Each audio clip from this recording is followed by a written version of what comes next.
बिस्मिल्लाहिर्रहमानिर्रहीम। 8th class mathematics unit number 7 के lecture number 4 के साथ मैं हूं नवीद मिराज।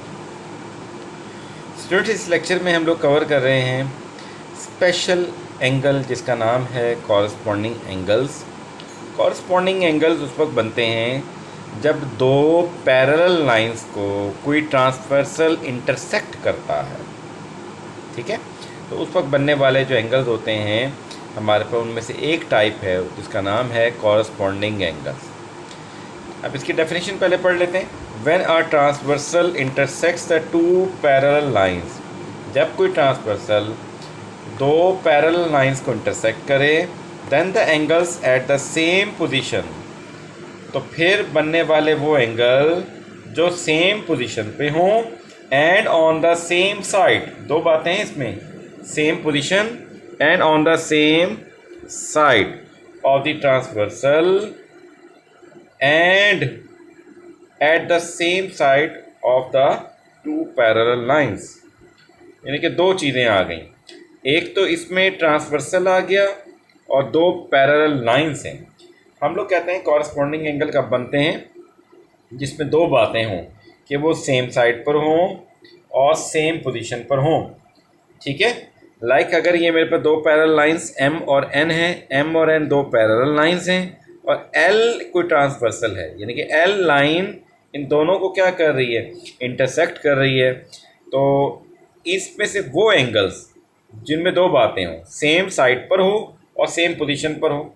अगर मैं पैरेलल लाइंस के हिसाब से बात करूं तो देखें, पैरेलल लाइंस से ऊपर बनने वाला ये मुझे एक एंगल नज़र आ रहा है जिसको मैंने नाम दिया हुआ 1 का।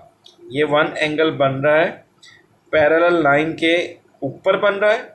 इसी तरीके से ये जो दूसरी पैरेलल लाइन N है, इसके ऊपर जो एंगल नज़र आ रहा है वो बन रहा है यहाँ पे एंगल 5। ये अबव द, यानी कि इसकी जो पोजीशन है अबव द लाइन, ये भी क्या है, एंगल 5 भी अबव द लाइन है। जबकि ये दोनों एंगल्स, ये एंगल 1 इस ट्रांसवर्सल की लेफ़्ट पर है, ये एंगल 5 भी इस ट्रांसवर्सल की लेफ़्ट पर है। तो इसमें दोनों बातें आ गई कि ये सेम साइड, यानी दोनों ही लेफ़्ट साइड पर हैं ट्रांसवर्सल की, जबकि दोनों एंगल 1B और एंगल 5, ये दोनों एंगल क्या हैं, इस पैरेलल लाइन के अबव हैं। ये एंगल 5N के अबव है, तो ये सेम पोजीशन वाली बात भी आ गई। तो दोनों बातें जिसमें हों, तो ऐसा जो पेयर बनेगा एंगल का वो क्या होगा, हमारे पास कॉरस्पॉन्डिंग एंगल्स होगा। तो कॉरस्पॉन्डिंग एंगल्स वो होते हैं जो कि सेम साइड पर भी हों और सेम पोजीशन पर भी हों।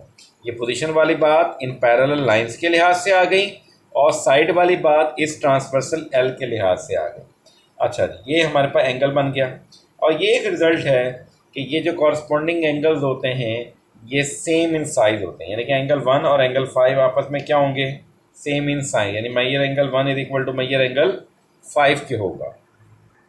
अच्छा, अब देखें हमारे पास एक और पेयर भी बन रहा है। ये एंगल 2 की बात करें तो ये इस ट्रांसवर्सल की राइट साइड पर है और इस लाइन M के अबव है। और भी एक ऐसा एंगल ढूंढते हैं जो इस ट्रांसवर्सल की राइट पर है। अब इस ट्रांसवर्सल की राइट पर दो एंगल बन रहे हैं, एक एंगल 6 बन रहा है, एक एंगल 7 है और बल्कि तीसरा एंगल 3 भी बन रहा है। लेकिन आप इस N के लिहाज से देखेंगे, क्योंकि ये हमने कहा था M के अबव है, तो यहाँ एंगल ढूंढना है जो राइट पर होने के साथ साथ लाइन N के अबव हो, वो एंगल 6 है। तो ये हमारे पास एंगल 2 और एंगल 6, ये जो पेयर है, ये दोनों बातें सेम साइड पर हैं, यानी कि दोनों अब ट्रांसवर्सल की राइट पर हैं और पैरेलल लाइंस के अबव हैं, यानी कि इनकी पोजीशन तो अबव द लाइन बन गई और साइड कौन सी बन गई, राइट हैंड साइड बन गई। इसलिए ये जो पेयर है एंगल 2 का और एंगल 6 का, ये भी क्या होंगे, कॉरस्पॉन्डिंग एंगल्स का दूसरा पेयर बन गया। और ये रिज़ल्ट है कि ये कॉरस्पॉन्डिंग एंगल्स होते हैं आपस में क्या होते हैं, इक्वल। इसका मतलब है measure angle 2 is equal to measure angle 6 के होगा। In the same way we can say that here is another pair of the corresponding angle. वो कौन सा हमारे पास कॉरस्पॉन्डिंग एंगल्स का पेयर है, ज़रा देखें। यहाँ पे देखें, एंगल 3 बिलो द लाइन है, एंगल 7 बिलो द लाइन है, ट्रांसवर्सल की राइट पर है, ये भी ट्रांसवर्सल की राइट पर है। इसका मतलब measure angle 3 is equal to measure angle 7, ये दोनों भी हमारे पास क्या आ गए, यहाँ पे कॉरस्पॉन्डिंग एंगल्स आ गए। फिर नेक्स्ट बात करते हैं एक और पेयर भी नज़र आ रहा है। यहाँ एंगल 4 देखें, ये बिलो द लाइन है, ये एंगल 8 भी क्या है, पैरेलल लाइन के बिलो है, और इस ट्रांसवर्सल की लेफ़्ट पे बन रहा है, ये एंगल 8 भी ट्रांसवर्सल की लेफ़्ट पे बन रहा है। सेम साइड सेम पोजीशन वाली कंडीशन आ गई। इसका मतलब है मेजर एंगल 4 और 8 ये भी आपस में क्या हो गए, इक्वल हो गए।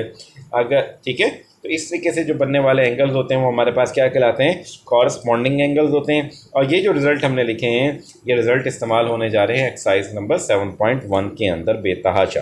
यानी कि इन रिज़ल्ट्स के बगैर इन क्वेश्चंस ने सॉल्व नहीं होना, इस पूरे चैप्टर ने सॉल्व ही इन रिज़ल्ट्स की मदद से होना है। ठीक है, आई होप सो कि लेक्चर अच्छे से क्लियर हो गया होगा।